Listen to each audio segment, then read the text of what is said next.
আসসালামু আলাইকুম। কৃষি এগ্রো নার্সারির পক্ষ থেকে স্বাগতম। পটল চাষ বিষয়ে আমি কিছু আলোচনা করব।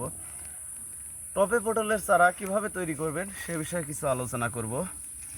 তার আগে আমার ঠিকানা দিয়ে থাকি জেলা নাটোর, থানা বড়াইগ্রাম, গ্রাম তালসো, কুন্ডুপাড়া। আমি মোহাম্মদ আমিরুল ইসলাম। এভাবে পলি ব্যাগে লতা ভরে দিয়ে তারপরে আপনারা মাটি ভরবেন।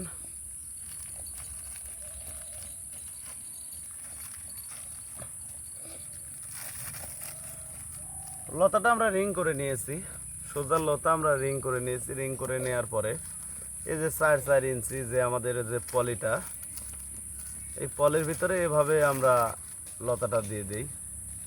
দিয়ে দেওয়ার পরে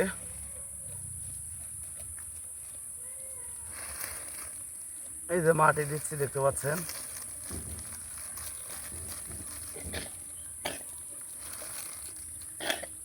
পটলের আবার দুই ধরনের কাণ্ড থাকে, সেটা হচ্ছে একটা হচ্ছে পুরুষ, একটা হচ্ছে মেয়ে। যেটা পুরুষ ওইটা আলাদা আলাদা করে চিহ্নিত করে রাখতে হয়, কারণ হচ্ছে শতকরা 10টা পুরুষ চারা রোপণ করতে হয়। কারণ আমাদের হাইব্রিড জাতের পটলে পরাগায়ন নেই, পরাগায়ন ছাড়া পটল। আমাদের এই পটলে কোনো পরাগায়ন করতে হয় না।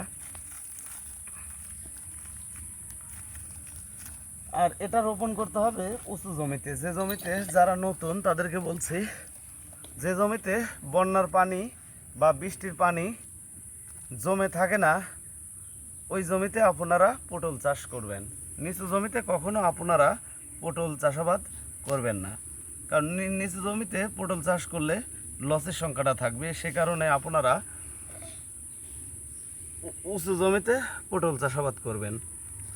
তো 1 বিঘা জমি অর্থাৎ 33% জমি যদি পটল চাষ করেন, দেখা যাবে যে 600 পিস চারা রোপণ করতে হবে।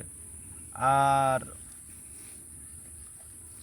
আপনাদের শতাংশে 20টা করে চারা রোপণ করবেন, তাহলে বেস্ট একটা মাপ হবে। কারণ আমাদের 33%, আমার নাটোর জেলাতে বিঘা। তো প্রিয় ভিউয়ার্স, আপনারা যদি হাইব্রিড জাতের পটলের চারা এবং বারিটো জাতের পটলের চারা সংরক্ষণ করতে চান, আর আলমডাঙ্গা আছে, প্রায় 4 রকমের জাত আমার কাছে আছে। আপনারা যদি পটল চাষাবাদ করতে চান, তাহলে আমরা বাংলাদেশের প্রতিটি জেলায় এই পটলের চারা এবং লতা বিক্রি করে থাকি।